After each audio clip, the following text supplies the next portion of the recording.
Vamos abrir as nossas Bíblias no livro de Neemias para fazermos a leitura do capítulo 1,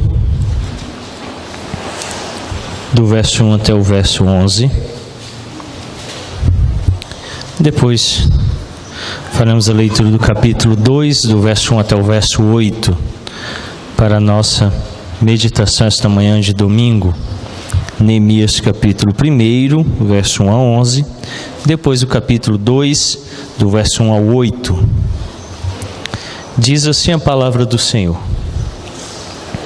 As palavras de Neemias, filho de Acalias, no mês de Quisleu, no ano 20º, estando eu na cidadela de Suzã, veio Hanani, um de meus irmãos, com alguns de Judá. Então lhes perguntei pelos judeus que escaparam e que não foram levados para o exílio acerca de Jerusalém. Disseram-me: os restantes que não foram levados para o exílio e se acham lá na província estão em grande miséria e desprezo. Os muros de Jerusalém estão derribados e as suas portas queimadas. Tendo eu ouvido estas palavras, assentei-me e chorei e lamentei por alguns dias. E estive jejuando e orando perante o Deus dos céus. E disse: Ah, Senhor, Deus dos céus, Deus grande e temível, que guardas a aliança e a misericórdia para com aqueles que te amam e guardam os teus mandamentos. Estejam, pois, atentos os teus ouvidos e os teus olhos abertos para acudires à oração de teu servo, que hoje faço à tua presença, dia e noite, pelos filhos de Israel, teus servos, e faço confissão pelos pecados dos filhos de Israel, os quais temos cometido contra ti. Pois eu e a casa de meu pai temos pecado, temos procedido de todo corruptamente contra ti. Não temos guardado os mandamentos, nem os estatutos, nem os juízos que ordenastes a Moisés, teu servo. Lembra-te da palavra que ordenaste a Moisés, teu servo, dizendo: se transgredirdes, eu vos espalharei por entre os povos. Mas, se vos converterdes a mim, guardardes os meus mandamentos e os cumprirdes, então, ainda que os vossos rejeitados estejam pelas extremidades do céu, de lá os ajuntarei e os trarei para o lugar que tenho escolhido para lhe fazer habitar o meu nome. Estes ainda são teus servos, e o teu povo que resgataste com o teu grande poder e com a tua mão poderosa. Ah, Senhor, estejam, pois, atentos os teus ouvidos à oração do teu servo e à dos teus servos que se agradam de temer o teu nome.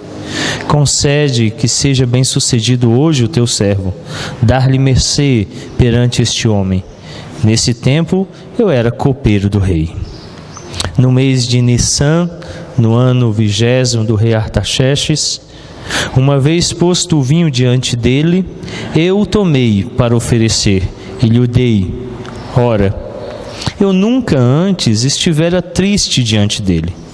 O rei me disse: por que está triste o teu rosto? Se não estás doente, tem que ser tristeza do coração. Então temi sobremaneira e lhe respondi: viva o rei para sempre. Como não me estaria triste o rosto se a cidade, onde estão os sepulcros de meus pais, está assolada e tem as portas consumidas pelo fogo? Disse-me o rei: que me pedes agora? Então orei ao Deus dos céus e disse ao rei: se é do agrado do rei, e se o teu servo acha mercê em tua presença, peço-te que me envies a Judá, a cidade dos sepulcros de meus pais, para que eu a reedifique. Então o rei, estando a rainha sentada junto dele, me disse: quanto durará a tua ausência? Quando voltarás? Aprove ao rei enviar-me, e marquei certo prazo. E ainda disse ao rei: se ao rei parece bem, dar-se-me cartas para os governadores da além do Eufrates, para que me permitam passar e entrar em Judá. Como também carta para Asaf, guarda das matas do rei, para que me dê madeira para as vigas das portas da cidadela do templo, para o muro da cidade e para a casa em que devei alojar-me. E o rei me as deu, porque a boa mão do meu Deus era comigo. Oremos. Senhor, estamos hoje no teu dia santo, à tua santa presença, com as santas escrituras em mãos, tendo lido com fé, rogamos agora que seja ela aplicada à nossa vida e coração, para a edificação de nossas almas cansadas e aflitas da caminhada cristã, para que o Senhor nos guarde neste mundo mau e nos dirija como Igreja de Cristo. É o que rogamos em nome de Jesus. Amém. Hoje, o segundo sermão aí em Neemias, com o tema A Oração de Neemias. Em primeiro lugar, Neemias orou confiando na soberania absoluta de Deus. Isso é claro no texto. Quando nós estamos caminhando nesse livro, e domingo passado nós já vimos um pouco sobre liderança, e uma característica essencial do líder é que ele ora. E Neemias ora em primeiro lugar confiando na soberania absoluta de Deus, é o que diz o verso 5 do capítulo 1.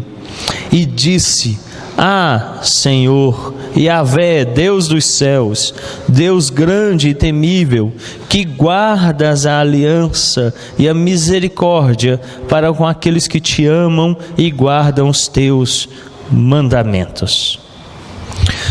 Oração sempre está envolvida com soberania. Neemias tem a plena certeza de que aqueles que amam e guardam os mandamentos de Deus são ouvidos por Ele. Deus não pode ser comprado. Deus não pode ser adquirido por nada do que temos. O apóstolo São Paulo diz que aqueles de Atenas pensavam que Deus dependia deles em alguma coisa. E o apóstolo então diz: Deus não depende de nada de nossas mãos, nada do que temos. Ele é soberano em si mesmo. A nossa oração precisa reconhecer o poder de Deus e seus atributos. É triste sabermos que na história do pentecostalismo, desde a sua origem, e o neopentecostalismo, Deus sempre foi um servo a serviço do homem. Deus não é um servo, muito menos a serviço de homens miseráveis e pecadores. Ele é o Rei do universo. Neemias declara que Ele é Yahvé, Senhor, Deus dos céus. Ora, a expressão céus denota um lugar inalcançável, inatingível, longe da nossa realidade. Não podemos nos achegar aos céus. E se hoje o fazemos, fazemos pelo intermédio do nosso Senhor Jesus Cristo, o mediador entre os homens e Deus. Neemias também declara no verso 5: grande e temível. Tem um atributo de Deus muito esquecido pela igreja, que é o atributo da grandeza de Deus. Nós conhecemos muito bem a onisciência, a onipotência, a onipresença, que Deus é Espírito, mas às vezes nos esquecemos da grandeza dele. Ora, as Escrituras nos Salmos declaram que o universo, os céus, planeta, os montes são o estrado de seus pés. O estrado é uma almofada feita para que o rei possa colocar os pés quando se assenta no trono. Então a Escritura pega tudo aquilo que é grandioso para nós, os montes, o planeta, os céus e o próprio universo, e declara que tudo isso são os estrados de seus pés. Ele é grande, Ele não cabe no universo, Ele não cabe no planeta, Ele não cabe nos céus, Ele excede tudo isso, Ele é maior do que tudo isso. Na verdade, toda a criação está contida dentro de Deus, está contida no próprio Deus. Então Neemias diz, Ele é grande, Ele é temível. Precisamos temer a Deus. Temor não é medo irreverente. Temor é um respeito com reverência. Quando tememos, reconhecemos quem Ele é. Então Neemias diz que a oração que reconhece um Deus como um Deus soberano, o reconhece como um Deus grande e temível, um Deus que guarda a aliança e a misericórdia. Deus não falha, Deus não torna atrás, Deus não é ausente, Deus não está escondido da nossa vida, Ele está presente, agindo, dirigindo. Ele guarda a aliança, Ele a cumpre, Ele é fiel, Ele não torna atrás, Ele não falha. Por isso a nossa oração precisa reconhecer o poder dEle, reconhecer os seus atributos. A falta de conhecer quem é Deus e o que Deus faz, nos impede de orar da forma correta. Quanto mais conhecemos a Deus, mais oramos, porque confiamos nele. Em seguida, ele afirmou a fidelidade de Deus. Quando ele diz assim que ele guarda, que ele cumpre aquilo que ele prometeu àqueles que o amam, àqueles que guardam os seus mandamentos, Neemias está dizendo que Deus é fiel. Ao orar, você precisa ter na mente essa fidelidade de Deus, que não falha, não torna atrás, mas que é executada, é cumprida e plenamente acontece em nossas vidas. E às vezes, eu já falei sobre isso aqui, somos o pior grupo de ateus, o ateu prático. O ateu teórico é aquele que vive de teorias, frases de efeito, em discussões e debates infindáveis. Desses eu não tenho temor, mas há um grande temor no meu coração daqueles que vivem um ateísmo prático. Declaram existir um Deus, mas vivem como se Ele não existisse. Veja a nossa prática de oração, que é ínfima, é pequena, insignificante. Como nos esquecemos de orar. Quarta-feira nós estamos meditando nos institutos da religião cristã. O livro 3º, capítulo 20, o maior trecho das institutas, João Calvino dedicou à oração. E uma das exortações que ele dá no seu comentário ao livro do profeta Daniel é que nos é necessário separarmos um tempo específico para oração para não a negligenciarmos. Nós não temos. Veja pela estrutura de nossas casas. Nós temos sala de estar para recebermos visitas, temos sala de TV para nos recrearmos, temos cozinha para nos alimentar, temos banheiro para nos lavar, quartos para descansar, mas em nenhuma casa de cristão há um quarto para oração e meditação nas Escrituras. Porque nós entendemos que banhar é necessário à subsistência, comer é necessário à subsistência, dormir, recrear-se, receber bem as visitas. Mas nós não temos tempo de oração, nós não temos um lugar para oração. Hoje de manhã eu meditava com os presbíteros na reunião de oração, no Salmo 77, na instrução que Asaf nos dá de orarmos de madrugada, na noite. Nós não oramos nem de dia, imagine de madrugada. Somos falhos na oração, ela é pequena na nossa vida. Tira-se por prova as reuniões de oração da igreja, onde o pequeno grupo de gatos pingados, de 5 ou 6, no máximo 10, se reúnem para orar. Mas se no mesmo dia nos propusermos a um grande churrasco, mais de 100 se farão presentes. É triste sabermos que a oração não tem significado. E ela não tem significado porque não cremos na fidelidade de Deus. Para muitos, orar é falar para o vazio. Orar é uma espera que não vai ter respostas. Por isso Neemias diz: creia na fidelidade de Deus, Ele guarda a sua aliança. E aqueles que amam os seus mandamentos, as suas promessas, Ele responde. Por isso a oração envolve a fidelidade. Neemias sabe que Deus não torna atrás e cumprirá sua promessa. Deus mantém sua aliança. Ele é o mantenedor da aliança.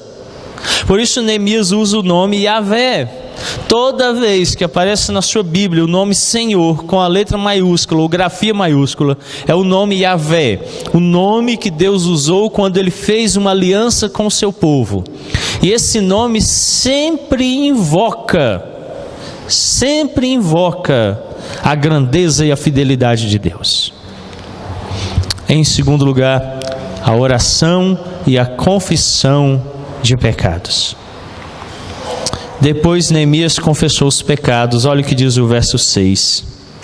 Estejam, pois, atentos os teus ouvidos e os teus olhos abertos para acudires à oração do teu servo, que hoje faço a tua presença dia e noite pelos filhos de Israel, teus servos, e faço confissão pelos pecados dos filhos de Israel, os quais temos cometido contra ti, pois eu e a casa de meu pai temos pecado.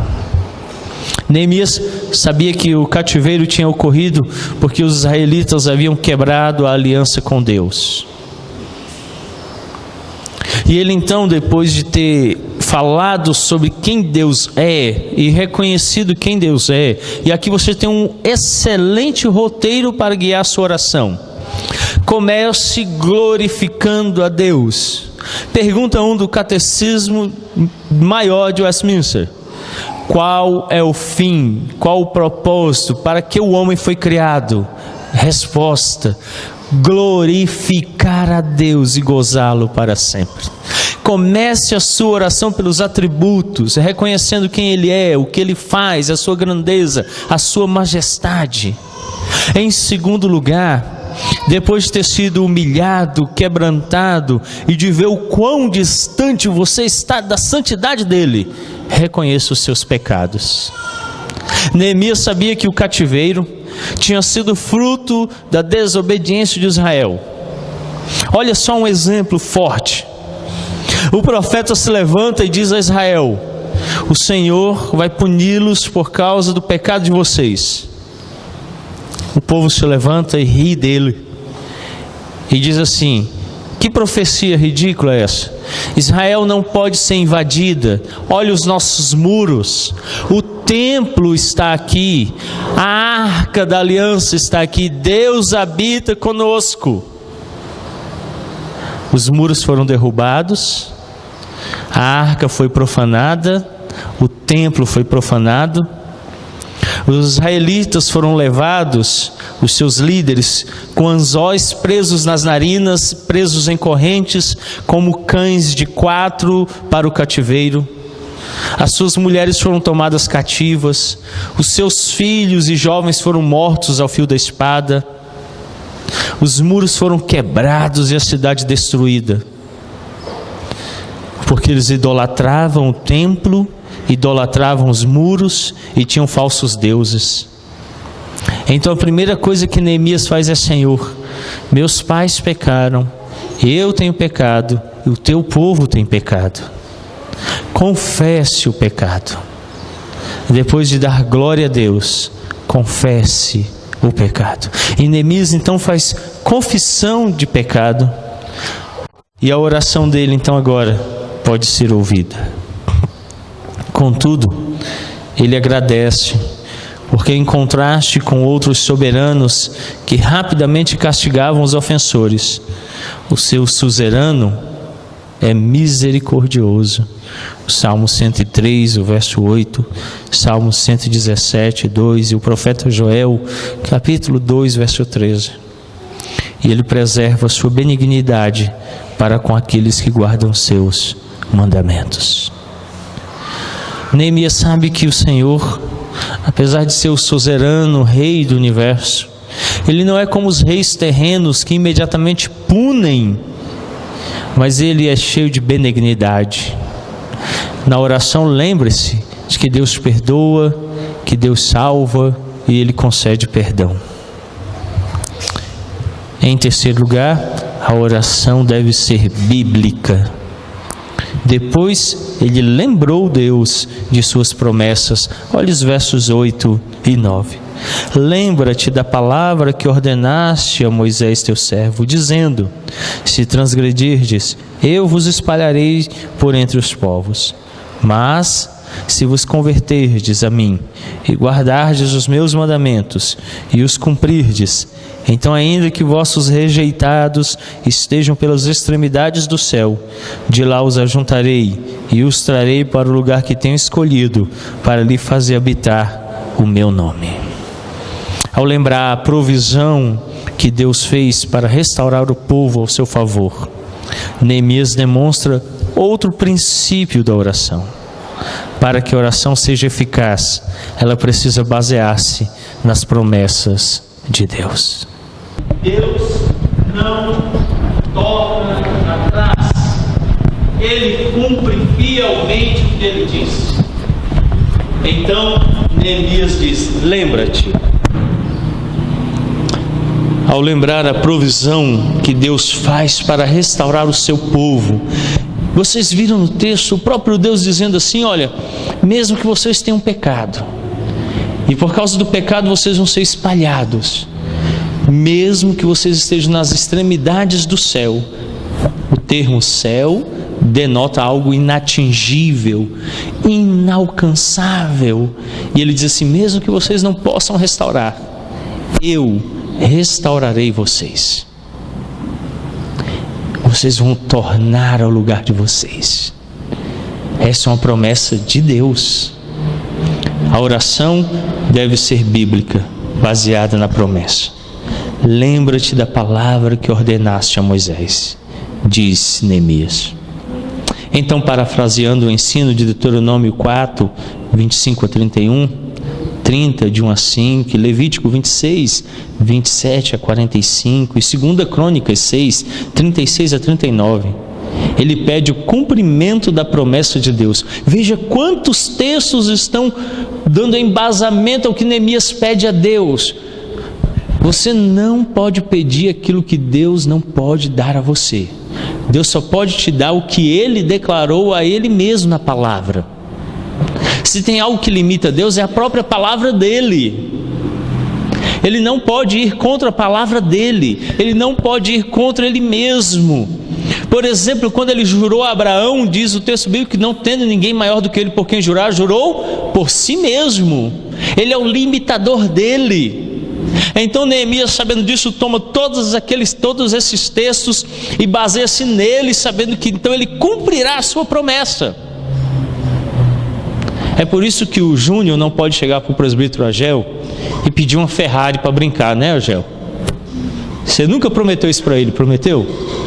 O Collor, o senador Collor, está vendendo 1,5 milhão. E se comprar uma para ele brincar, você acha que vai dar certo? Então é tolice o Júnior chegar e falar assim: pai, me dá aquela Ferrari ali que está passando lá na Polícia Federal. Tem como, né?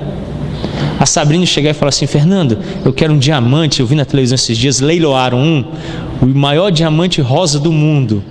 Foi alguns milhões de dólares. Você já prometeu que daria um diamante rosa para ela?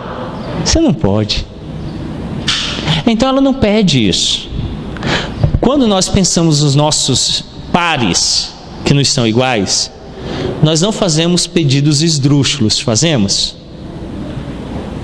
Não dá para pedir, dá? A gente sabe que é impossível de ser cumprido, que não vai ser realizado. Então por que nós vamos pedir a Deus coisas que a gente sabe que Ele não prometeu e por isso Ele não cumprirá? Ele dá o que Ele disse que nos dá na sua palavra. É por isso que quando eu oro, eu preciso orar a palavra dele, o que ele prometeu, o que ele disse que faria. E então ele faz porque ele prometeu. O grande problema da teologia da prosperidade, do positivismo evangélico, é que eles estão declarando a Deus e ordenando a Deus aquilo que Deus não disse que faria, o que ele não disse que nos daria. É por isso que há grande frustração entre os praticantes dessa teologia, porque Deus não pode fazer aquilo que ele não prometeu. Mas quando oramos a promessa, somos abençoados e ele cumpre o que ele nos disse. Em quarto lugar, a oração leva à confiança em Deus. Este apelo marca o ponto alto de sua oração.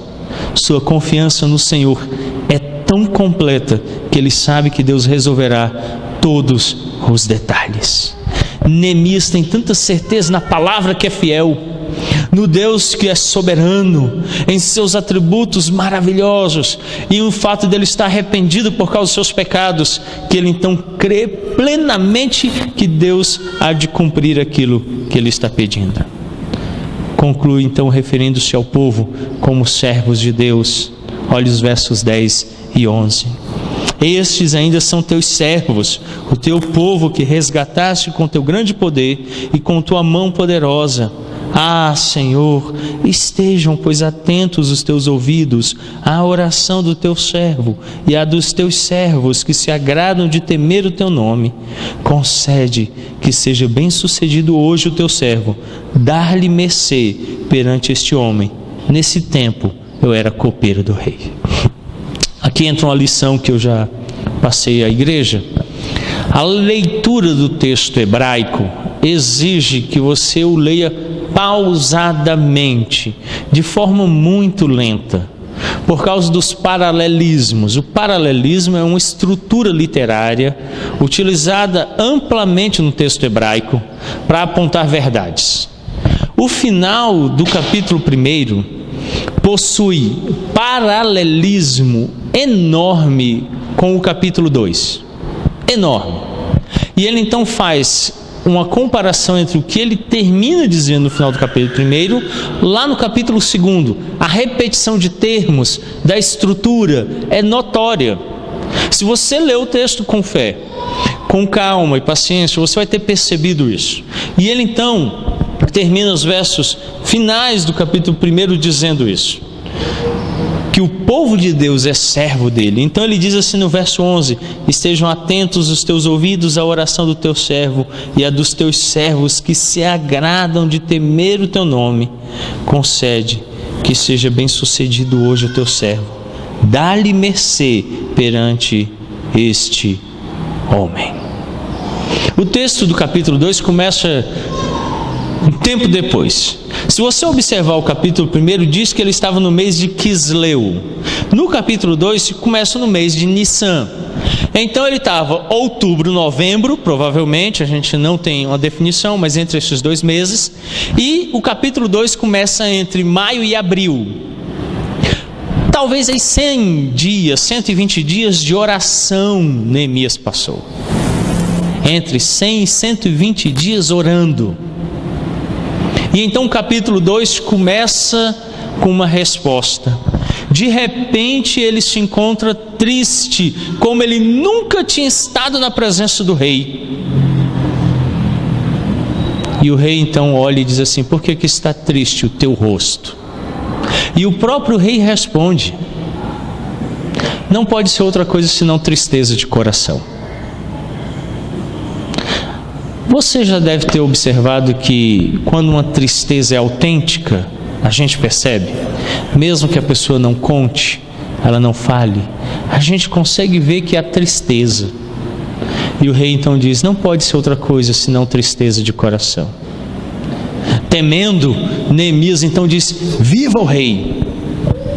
Mas o rei ainda se coloca a conversar com ele e diz assim, no versículo de número 4, versículo de número 3: E lhe respondi: viva o rei para sempre. Como não me estaria triste o rosto, se a cidade onde estão os sepulcros de meus pais está assolada e tem as portas consumidas pelo fogo? A notícia que ele tinha recebido de destruição no lar o deixa extremamente triste. E agora então ele declara ao rei o motivo real. Ao que o rei então lhe responde: disse-me o rei: que me pedes agora? Então orei ao Deus dos céus e disse ao rei: se é do agrado do rei, se o teu servo acha mercê em tua presença, peço-te que me envies ajudar a cidade dos sepulcros de meus pais, para que eu a reedifique. Os versos 4 e 5 são o paralelismo dos versos 10 e 11.